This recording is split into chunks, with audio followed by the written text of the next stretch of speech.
Good evening to all. अब हम लोग क्लास शुरू करते हैं। पिछले क्लास में हम लोग संयुक्त राष्ट्र संघ के बारे में पढ़ रहे थे। संयुक्त राष्ट्र संघ की शुरुआत 12 जून 1941 को सेंट जेम्स पैलेस घोषणा के साथ होती है। पुनः 14 अगस्त 1941 को इंग्लैंड के प्रधानमंत्री विंस्टन चर्चिल और अमेरिका के राष्ट्रपति रूजवेल्ट संयुक्त घोषणा पत्र जारी करते हैं, जिसे हम लोग अटलांटिक चार्टर के नाम से जानते हैं। इस अटलांटिक चार्टर में विश्व शांति की स्थापना के लिए कुछ सिद्धांतों का वर्णन था। इसके बाद कई मीटिंग होती है। 1943 में मॉस्को सम्मेलन एवं तेहरान सम्मेलन होता है।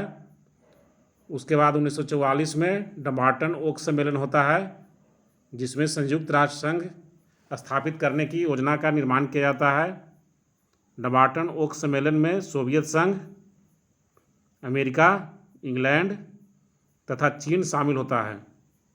पुनः 1945 में याल्टा सम्मेलन होता है। उसके बाद सैन फ्रांसिस्को सम्मेलन होता है वर्ष 1945 में। 25 अप्रैल 1945 से 26 जून 1945 तक सैन फ्रांसिस्को सम्मेलन होता है, जिसमें कितने राष्ट्र शामिल होते हैं? किसको याद है तो बतलाओ। सैन फ्रांसिस्को सम्मेलन में कितने राष्ट्र शामिल होते हैं? 50 राष्ट्र शामिल होते हैं। और सैन फ्रांसिस्को सम्मेलन की उपलब्धि रहती है कि इसी में संयुक्त राष्ट्र अधिकार पत्र तैयार किया जाता है। अधिकार पत्र मतलब संयुक्त राष्ट्र चार्टर भी कह सकते हैं, उसको घोषणा पत्र भी कह सकते हैं। तो संयुक्त राष्ट्र अधिकार पत्र कब किस सम्मेलन में तैयार होता है? संयुक्त राष्ट्र अधिकार पत्र या संयुक्त राष्ट्र चार्टर किस सम्मेलन में तैयार होता है? सैन फ्रांसिस्को सम्मेलन में 26 जून। हाँ, सैन फ्रांसिस्को सम्मेलन में 26 जून 1945 को संयुक्त राष्ट्र अधिकार पत्र चार्टर तैयार होता है। संयुक्त राष्ट्र चार्टर में क्या रहता है? संयुक्त राष्ट्र चार्टर में क्या रहता है?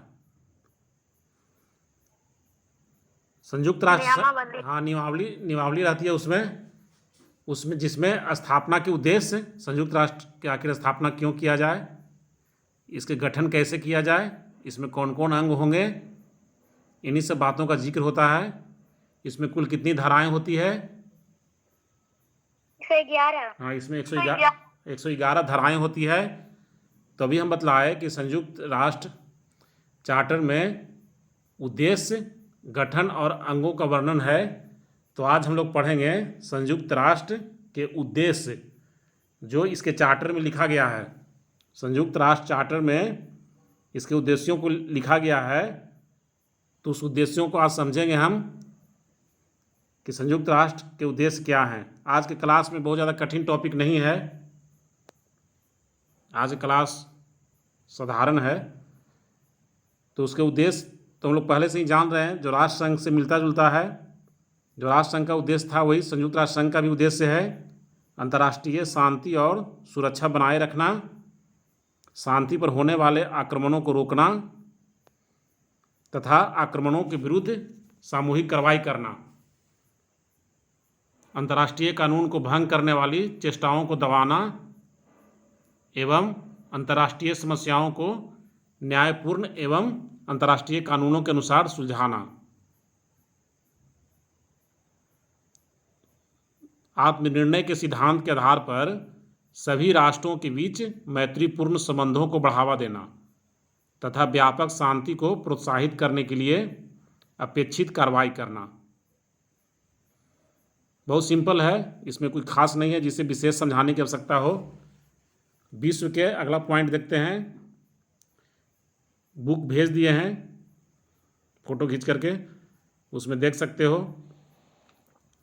विश्व के तीसरा पॉइंट है, विश्व के सभी राष्ट्रों विशेषतः अल्प विकसित देशों की आर्थिक, सामाजिक, सांस्कृतिक तथा मानवतावादी समस्याओं के समाधान के लिए अंतर्राष्ट्रीय सहयोग प्राप्त करना तथा मानव अधिकारों और मौलिक स्वतंत्रता की प्राप्ति का प्रयास करना।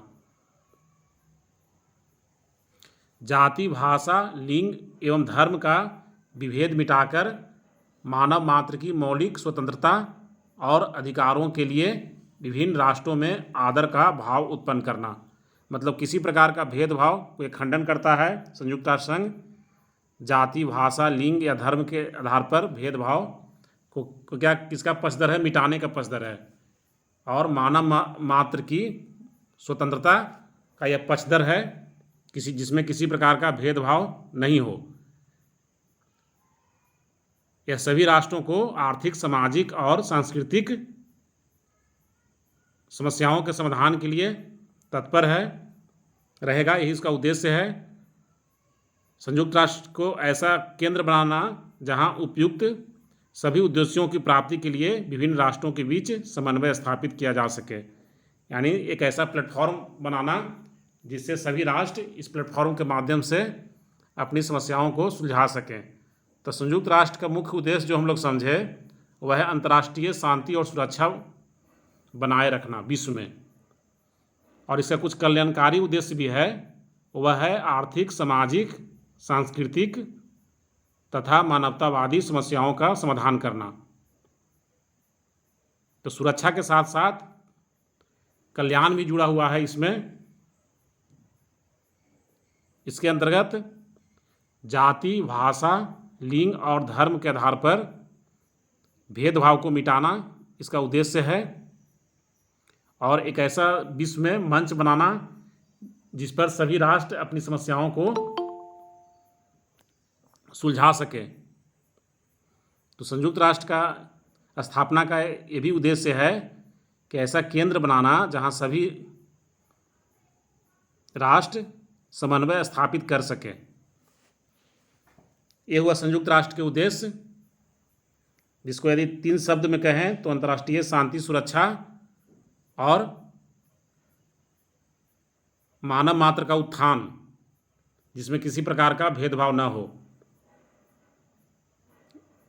उसके बाद चार्टर में संयुक्त राष्ट्र का जो चार्टर था, अधिकार पत्र था, उसमें कुछ सिद्धांत भी वर्णन किए गए थे। इसके सिद्धांत क्या थे उसमें, इसको देखते हैं। इसका पहला जो सिद्धांत था कि संयुक्त राष्ट्र के सभी सदस्य देश एक समान हैं। संयुक्त राष्ट्र के सभी सदस्य देश एक समान है, यानी कि कितना भी बड़ा देश हो, जैसे अमेरिका, या छोटा देश हो भूटान, अमेरिका और भूटान दोनों वहाँ पर क्या हो गया? एक समान हो गया। तो यहाँ पर जितना भी सदस्य होगा सभी को समान माना गया, क्योंकि सभी को एक वोट देने का ही अधिकार दिया गया है। इसमें सभी को एक वोट ही देने का अधिकार दिया गया है कि इस प्रकार सभी लोग क्या हुए?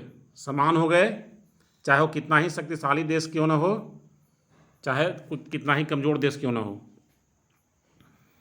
तो संयुक्त राष्ट्र के सभी सदस्य समान हैं। सभी सदस्य राष्ट्र संयुक्त राष्ट्र के चार्टर के प्रति अपने कर्तव्यों का पालन करने के लिए वचनबद्ध हैं। इसका मतलब कि संयुक्त राष्ट्र संघ का जो चार्टर में 111 धाराएं हैं, जो नियमावली है, उसको आदर सभी राष्ट्रों को करना है। अगला पॉइंट है, सभी सदस्य राष्ट्र अपने पारस्परिक झगड़ों को शांतिमय तरीके से इस प्रकार सुलझाएंगे जिससे विश्व शांति भंग न हो। नैतिक बातें ही हैं, कोई खास नहीं है इसमें, बस ध्यान में उसको बैठाना है। पारस्परिक झगड़ों को कैसे सुलझाना है? इस प्रकार सुलझाना है कि विश्व शांति भंग न हो। जैसे अभी झगड़ा चल रहा है रसिया यूक्रेन में, तो संयुक्त राष्ट्र संघ का उद्देश्य क्या है? इस तरह से सुलझाना है कि विश्व में शांति भंग ना हो, मतलब उसमें और देश इन्वॉल्व ना हो जाए झगड़ा में, इसको शांतिपूर्वक समाधान किया जाए। इस प्रकार इसके सिद्धांत हैं। चौथा इसका जो सिद्धांत है वह है प्रत्येक सदस्य राष्ट्र एक दूसरे की स्वतंत्रता और प्रादेशिक अखंडता को बनाए रखेगा। यानी एक दूसरे पर हमला नहीं करेगा। एक दूसरे की स्वतंत्रता को बनाए रखने का मतलब क्या हुआ कि कोई देश एक दूसरे पर हमला नहीं करेगा, और यदि कोई देश ऐसा करता है या चार्टर के जो 111 धाराएं हैं उसके विरुद्ध कोई काम करता है तो उसे कोई देश सहायता नहीं करेगा। ये सब इसका सिद्धांत है जिसे सभी राष्ट्रों को पालन करना अनिवार्य है। संयुक्त राष्ट्र को प्रत्येक सदस्य राष्ट्र सहयोग और सहायता प्रदान करेगा। इसका जो जितना सदस्य होगा क्या करेगा, संयुक्त राष्ट्र को सहयोग और सहायता प्रदान करेगा।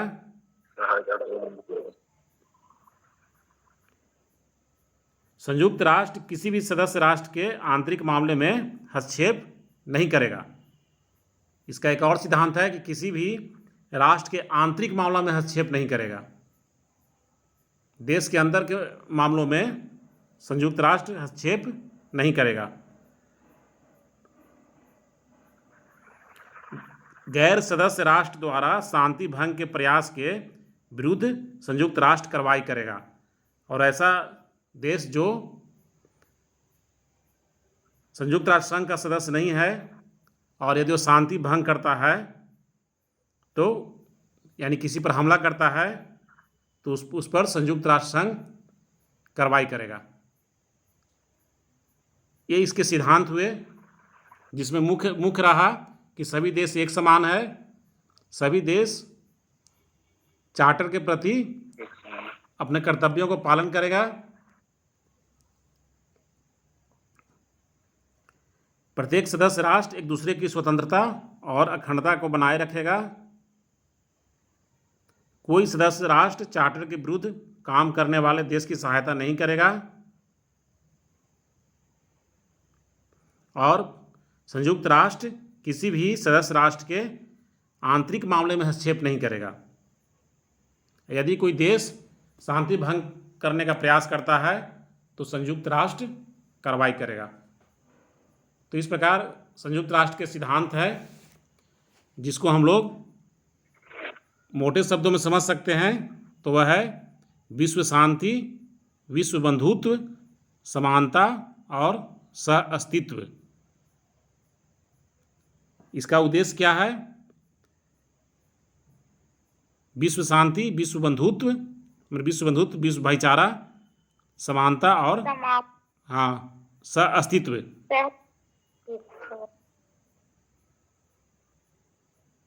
इस चार्टर को स्वीकार करने वाला कोई भी देश संयुक्त राष्ट्र का सदस्य बन सकता था। आरंभ में संयुक्त राष्ट्र के सदस्यों की संख्या सिर्फ 50 थी, परंतु अब इसमें 193 राष्ट्र सम्मिलित हैं। अभी के समय में कितना है? 193 है। इससे प्रश्न निकल के आया, आरंभ में संयुक्त राष्ट्र के सदस्यों की संख्या कितनी थी? 50। हाँ, सैन फ्रांसिस्को सम्मेलन में हम चर्चा किए कि सैन फ्रांसिस्को सम्मेलन जो हुआ था 25 अप्रैल 1945 से 26 जून 1945 तक, जिसमें 50 राष्ट्र शामिल हुए थे। यही 50 थे ना शुरुआत में, तो इसी को हम लोग संयुक्त राष्ट्र संघ के शुरुआत में 50 सदस्य थे, ठीक है। लेकिन अभी इसके सदस्यों की संख्या कितनी है? 193 है। हाँ, 193 है। और दक्षिण सूडान जो है इस संस्था का सबसे नवीनतम सदस्य है, यानी सबसे पीछे बना है दक्षिण सूडान बना है। दक्षिण सूडान जो है सबसे इसका पीछे सदस्य बना है। और ये कब सदस्य बना? 14 जुलाई 2011 को। ये सदस्य कब बना? 14 जुलाई 2011। हाँ, 14 जुलाई 2011 को ये सदस्य बना।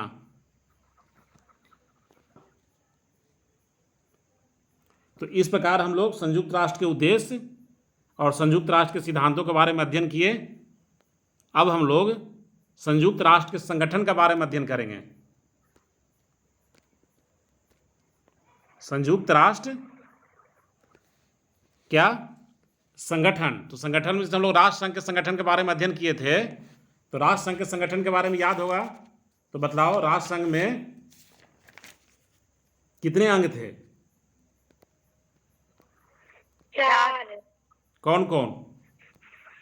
असेंबली, काउंसिल, सचिवालय, इंटरनेशनल असेंबली, काउंसिल, सचिवालय, अंतर्राष्ट्रीय न्यायालय। चार था। और इसमें कितना बतलाए थे? 6। इसमें 6। इसमें कौन कौन? जनरल असेंबली, सचिवालय, हाँ बोलो।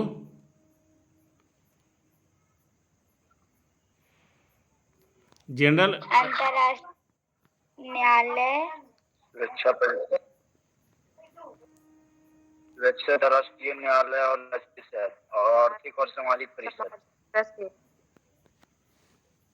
जनरल असेंबली, सुरक्षा परिषद,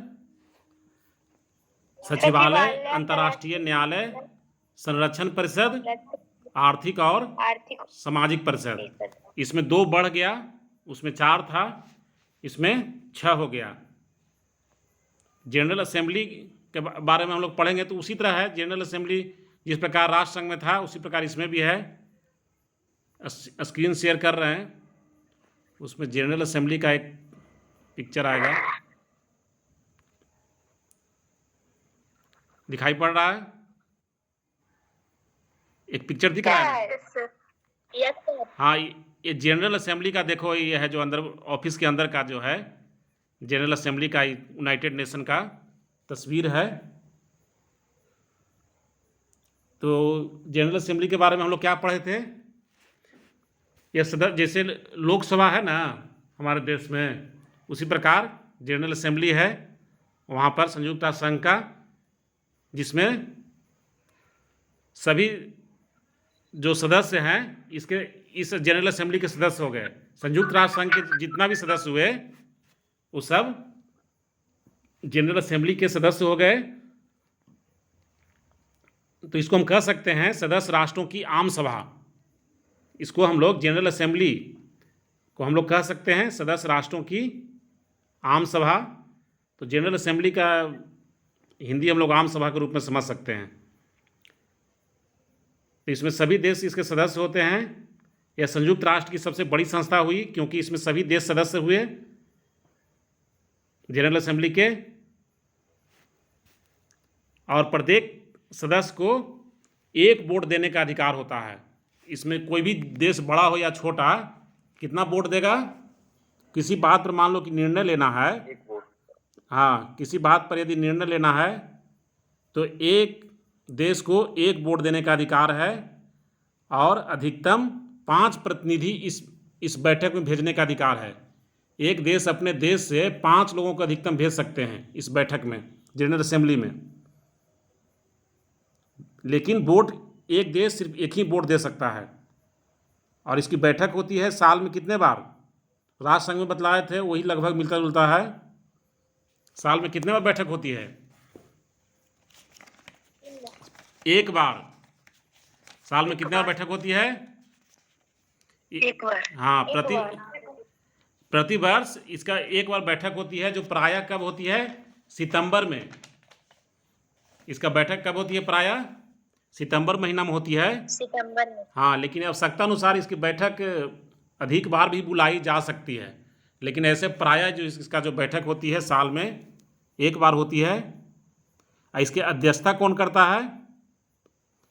अध्यक्षता करने के लिए एक बैठक में उसमें एक अध्यक्ष होना चाहिए ना। जो कोई बैठक होती है तो उसमें एक अध्यक्ष का चुनाव होता है, जो उसको उस बैठक को नेतृत्व करते हैं। तो प्रत्येक वार्षिक अधिवेशन की अध्यक्षता के लिए सदस्य राष्ट्रों के प्रतिनिधियों में से एक का निर्वाचन होता है, किया जाता है। तो सदस्य राष्ट्र के जो प्रतिनिधि जो जाते हैं, जो सदस्य राष्ट्र से गए इस बैठक में शामिल होने के लिए, तो उन्हीं लोगों में से एक का चयन होता है।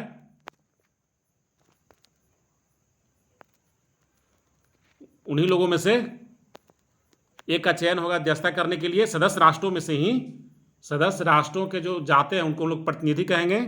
इसमें भाग लेने के लिए जो जाएंगे उनको क्या कहेंगे? सदस्य राष्ट्र जिन लोगों को भाग लेने के लिए जनरल असेंबली में भेजेंगे उन्हें हम लोग प्रतिनिधि कहते हैं, ठीक है, रिप्रेजेंटेटिव। तो प्रतिनिधियों में से ही एक का चयन होता है, अध्यक्षता करने के लिए चयन किया जाता है। और इसमें निर्णय किस लिए आता है? बहुमत के आधार पर। अब कोई ज़्यादा महत्वपूर्ण है विषय तो उस पर 2/3 बहुमत से निर्णय लिया जाता है। 2/3 बहुमत होना जरूरी है, ज़्यादा महत्वपूर्ण है तो ऐसे समान निर्णय बहुमत के आधार पर ले लिए जाते हैं। जनरल असेंबली को हम लोग देख लिए। अब इसमें इसका कार्य समझ लेते हैं। जनरल असेंबली का जो कार्य है वह है विश्व की समस्याओं पर विचार करना। मुख्य कार्य क्या है? विश्व की समस्याओं पर विचार करना, विश्व शांति के लिए अंतर्राष्ट्रीय सहयोग प्राप्त करना, निरस्त्रीकरण के उपायों पर विचार करना एवं उन पर परामर्श देना है। यह संयुक्त राष्ट्र की सभी संस्थाओं का निरीक्षण करती है एवं उनके कार्यों का देखभाल करती है।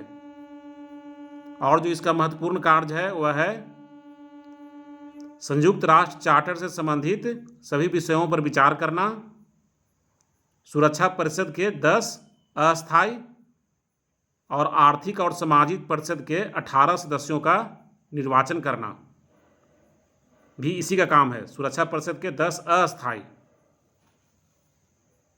उसमें राष्ट्र संघ में अस्थायी सदस्यों की संख्या कितनी थी? किसी को याद है? राष्ट्र संघ में अस्थायी सदस्यों की संख्या कितनी थी? 9। सही है, राष्ट्र संघ में अस्थायी सदस्यों की संख्या 9 थी, लेकिन यहां पर हो गया अंतर। कितना हो गया? यहां पर हो गया 10।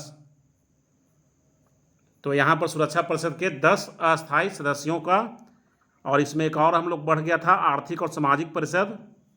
तो आर्थिक और सामाजिक परिषद के 18 सदस्यों का निर्वाचन करना भी संयुक्त राष्ट्र के जनरल असेंबली का काम है।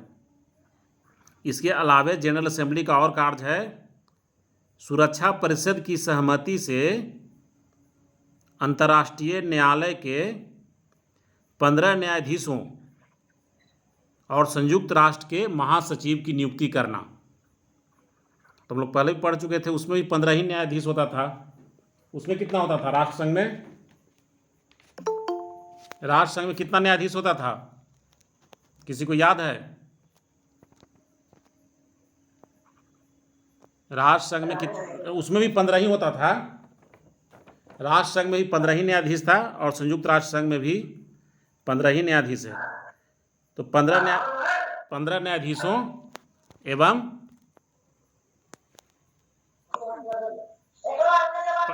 15 न्यायाधीशों एवं संयुक्त राष्ट्र के महासचिव का नियुक्ति करना, ये इसका ही है। ये आवाज किसके तरफ से आ रही है? अपना माइक ऑफ कर लेगा। आवाज जो आ रही है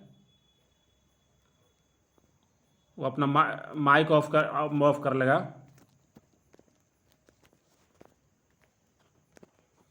एक सेकंड, स्क्रीन शेयर दिख रहा है? Yes sir. हाँ ठीक है।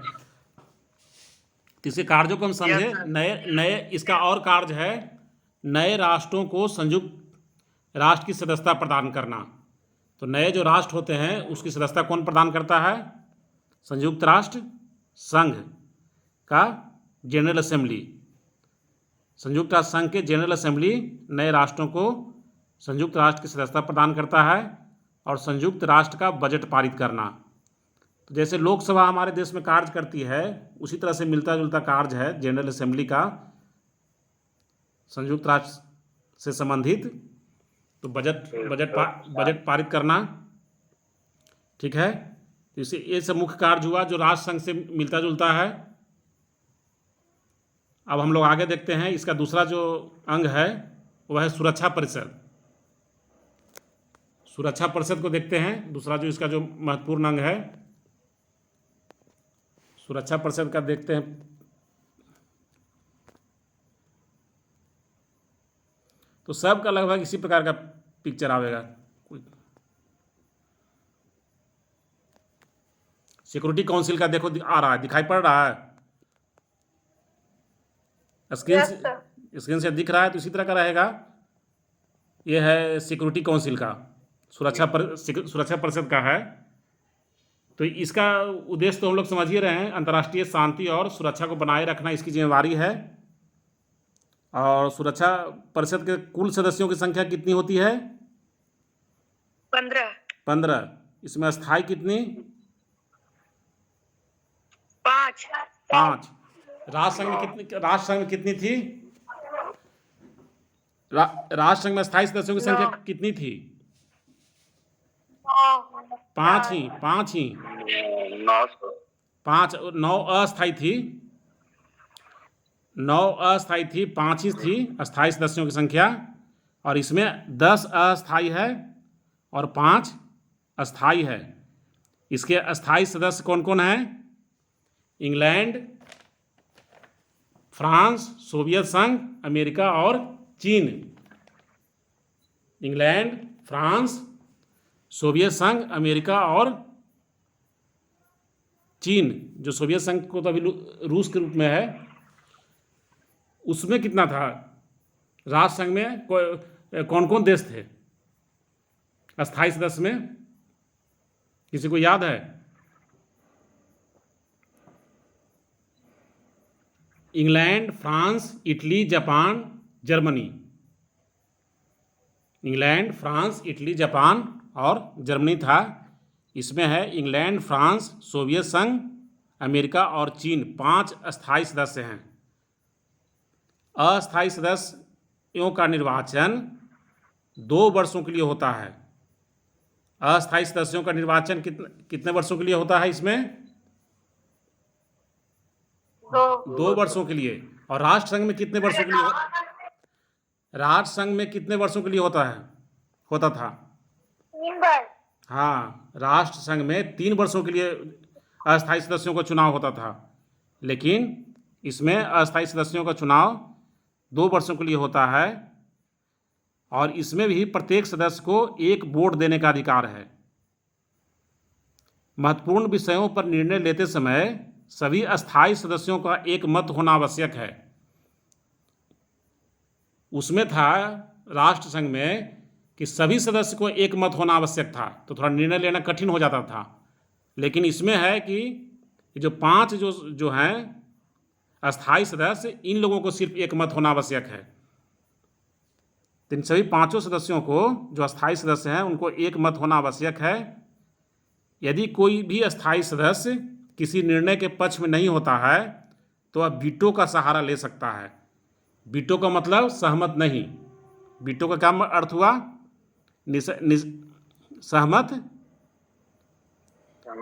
सहमत नहीं है, निषेधाधिकार इसको हम लोग कहते हैं।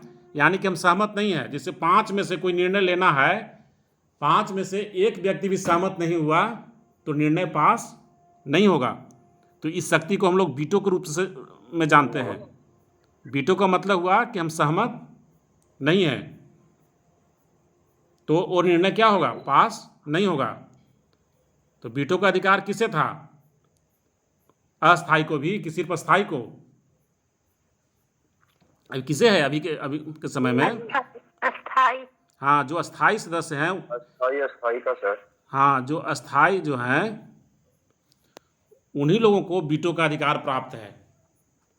वीटो का अधिकार जो है उसमें हो गया कि 5 को किसी भी निर्णय पर पहुंचने के लिए 5 का सहमति होना जरूरी है।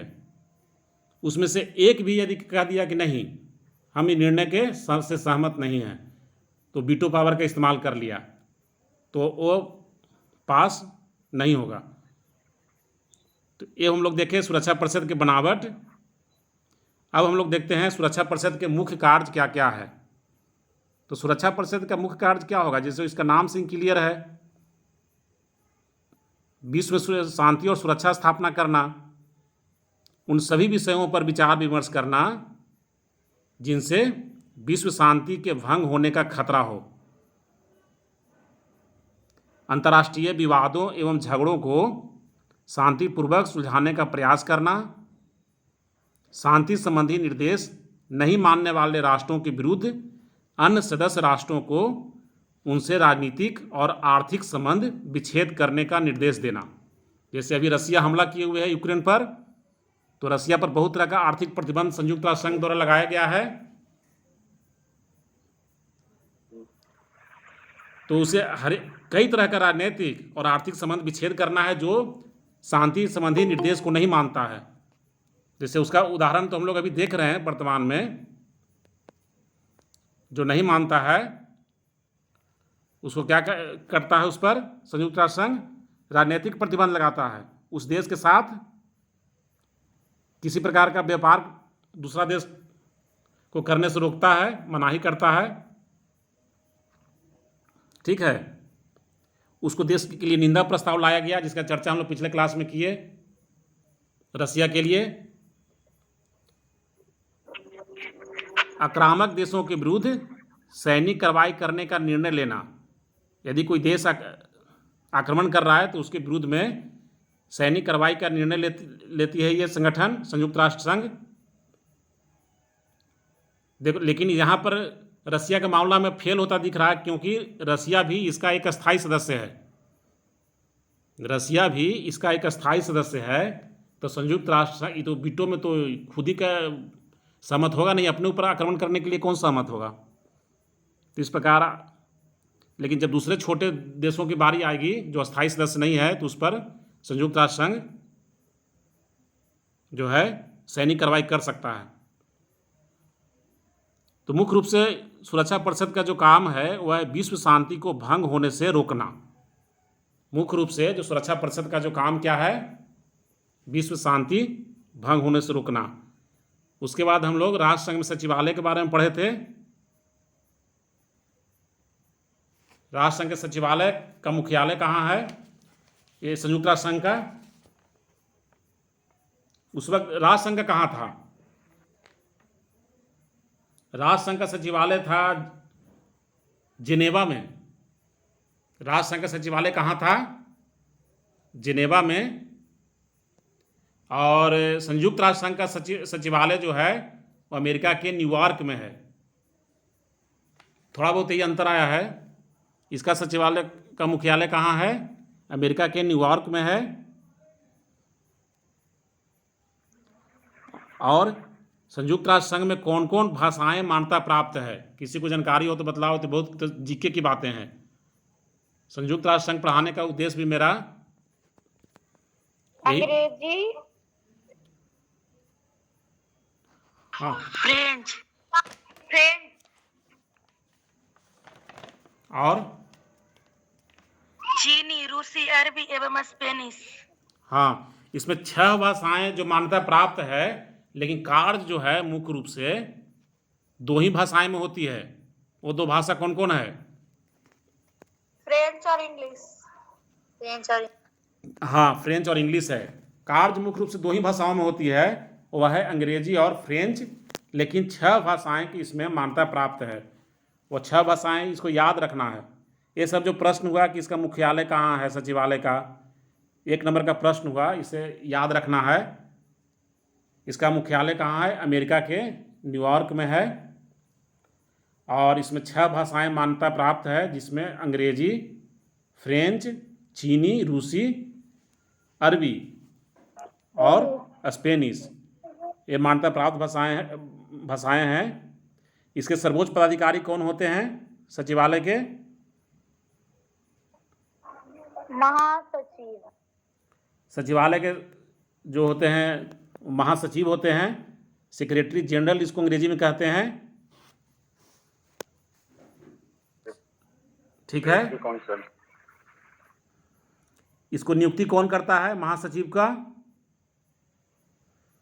हम लोग पहले ही पढ़ चुके हैं जनरल असेंबली में। जनरल को महासचिव की नियुक्ति कौन करता है? जनरल असेंबली सुरक्षा परिषद की सहमति से 5 वर्षों के लिए इसकी नियुक्ति होती है। इसका नियुक्ति कौन करता है? जनरल असेंबली करती है इसकी नियुक्ति सुरक्षा परिषद की सहमति से कितने वर्षों के लिए? 5 वर्षों के लिए। ठीक है। इसे बहुत अधिकार दिया गया है महासचिव को, वह किसी भी ऐसी स्थिति पर सुरक्षा परिषद का ध्यान आकृष्ट कर सकता है जिससे विश्व शांति के भंग होने की आशंका हो। किसी भी ऐसे स्थिति पर सुरक्षा परिषद का ध्यान महासचिव कर सकता है जिससे कि विश्व शांति के भंग होने की आशंका हो। इसके अलावे यह संयुक्त राष्ट्र के अंतर्गत कार्यरत अन्य सभी संगठनों के कार्यों एवं वित्त पर भी निगरानी रखता है। संयुक्त राष्ट्र संघ के प्रथम महासचिव कौन थे? यह प्रश्न बनता है, संयुक्त राष्ट्र संघ के प्रथम महासचिव कौन थे? यदि कोई बुक देख रहे होगे तभी देख के बता सकते हो, ताकि हमें पता चला कि कितने लोग बुक देख रहे हैं। संयुक्त राष्ट्र संघ के संयुक्त राष्ट्र संघ के प्रथम महासचिव ट्राइब ली थे। ट्राइब ली प्रथम जो महासचिव थे उनका नाम था ट्राइब ली, और जो वर्तमान में महासचिव हैं उनका नाम क्या है?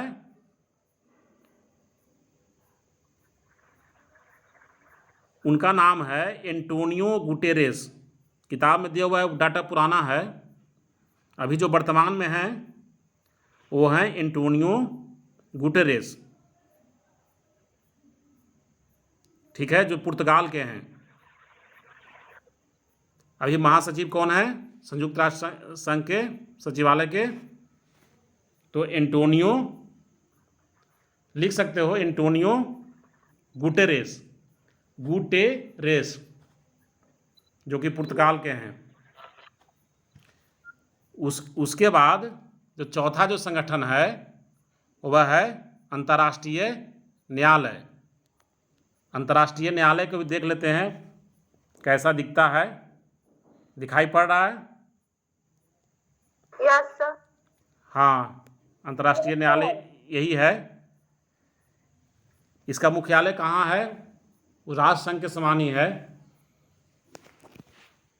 राष्ट्रसंघ का में जो अंतर्राष्ट्रीय न्यायालय था उसका मुख्यालय कहाँ था? हॉलैंड के द हेग। हाँ, हॉलैंड के द हेग में। तो हॉलैंड को नया नाम क्या है? हॉलैंड तो पुराना नाम है, नया नाम क्या है हॉलैंड को? किस नाम से जानते हैं? हॉलैंड का नया नाम नीदरलैंड हो गया है हॉलैंड का नाम। तो इसका मुख्यालय कहाँ है? नीदरलैंड के द हेग नगर में। इसमें कितने न्यायाधीश होते हैं? 15 न्यायाधीश इसमें होते हैं। इसकी नियुक्ति कौन करती है? इन 15 न्यायाधीशों की नियुक्ति कौन करती है? हम लोग जब जनरल असेंबली पढ़ रहे थे उसमें पढ़े थे कि सुरक्षा परिषद की सहमति से अंतर्राष्ट्रीय न्यायालय के 15 न्यायाधीशों की नियुक्ति जनरल असेंबली करती है। यानी कि इसकी नियुक्ति जनरल असेंबली और सुरक्षा परिषद दोनों मिलकर करती है।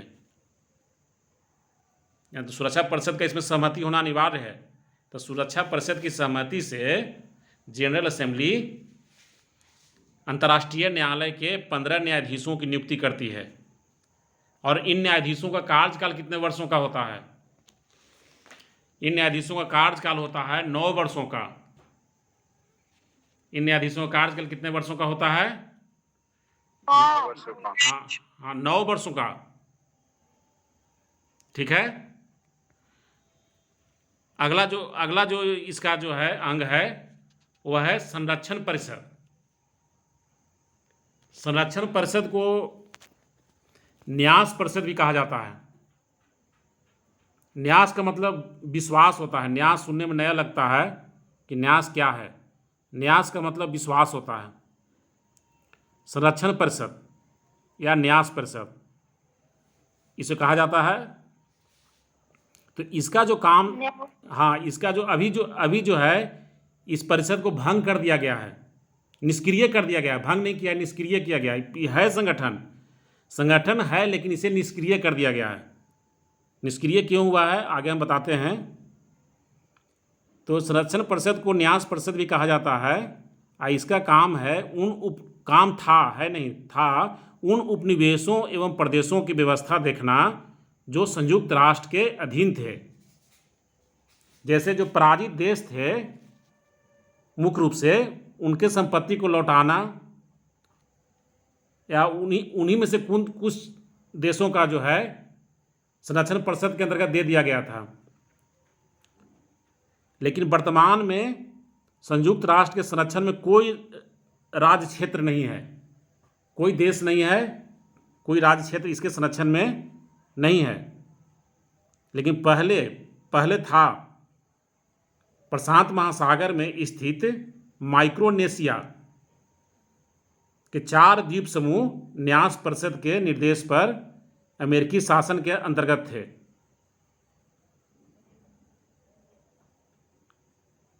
माइक्रोनेशिया हम लोग देख लेते हैं। ये है प्रशांत महासागर में है। यहाँ देखो माइक्रोनेशिया, ये लाल रंग से दिख रहा है ना, यही माइक्रोनेशिया है। इसमें छोटे छोटे द्वीप हैं, वो दिखाई उतना हरा रंग का दिख रहा होगा, हरा रंग का। माइक्रोनेशिया जो लाल रंग से घिरा हुआ है, उसके अंदर छोटा छोटा हरा रंग का दिख रहा होगा, यही द्वीप समूह है जिसे माइक्रोनेशिया कहते हैं। तो इसके 4 द्वीप समूह इसी संरक्षण परिषद में था।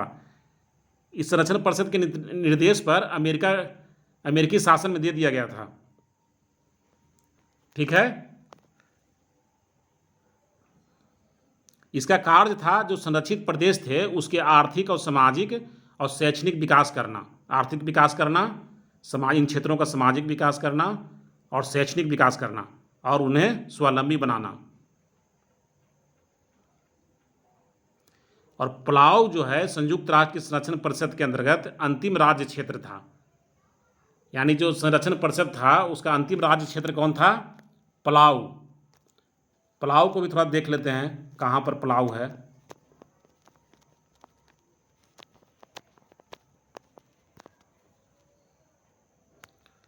देखो पलाऊ दिखाई पड़ रहा है ऑस्ट्रेलिया के ऊपर। यहाँ छोटा छोटा जो यहाँ बनाया हुआ है ऑस्ट्रेलिया के ऊपर में पलाऊ यहाँ पर लिखा हुआ है, ऊपर में दिख रहा है पलाऊ। हाँ पलाऊ ऊपर में दिख रहा होगा। यही नीचे देखो ऑस्ट्रेलिया का मैप है, ऑस्ट्रेलिया के मैप के ऊपर पलाऊ है। ये सब द्वीप है, समुद्री द्वीप है, छोटा छोटा द्वीप है जो अंतिम राज्य क्षेत्र था। यह राज्य क्षेत्र स्वतंत्र हो गया 1 नवंबर 1994 को। पलाऊ का यहाँ पर डिटेल में मैप बनाया हुआ है। उसी जो छोटा जो यहाँ पर दिख रहा है इसी का जो घेरा मारा हुआ है, छोटा पलाऊ लिखा हुआ है, उसी का यहाँ बड़ा करके दिखाया है। इस तरह से पलाऊ है, समुद्री द्वीप। तो ये 1 नवंबर 1994 को स्वतंत्र हो गया। उसके बाद संरक्षण परिषद को निष्क्रिय कर दिया गया है। तभी संरक्षण परिषद कार्य में नहीं है, क्योंकि इसके अंतर्गत कोई राज्य क्षेत्र नहीं है वर्तमान में। संरक्षण परिषद हो गया। उसके बाद अगला जो क्या है, आर्थिक और सामाजिक परिषद। आर्थिक और सामाजिक परिषद का आज ही जिक्र कर देंगे, दूसरा दिन करेंगे। कल की बहुत ज्यादा हो गया। हाँ बहुत ज़्यादा हो गया, हमको महसूस हो रहा है संरक्षण परिषद से ज़्यादा होना शुरू हो गया। यस।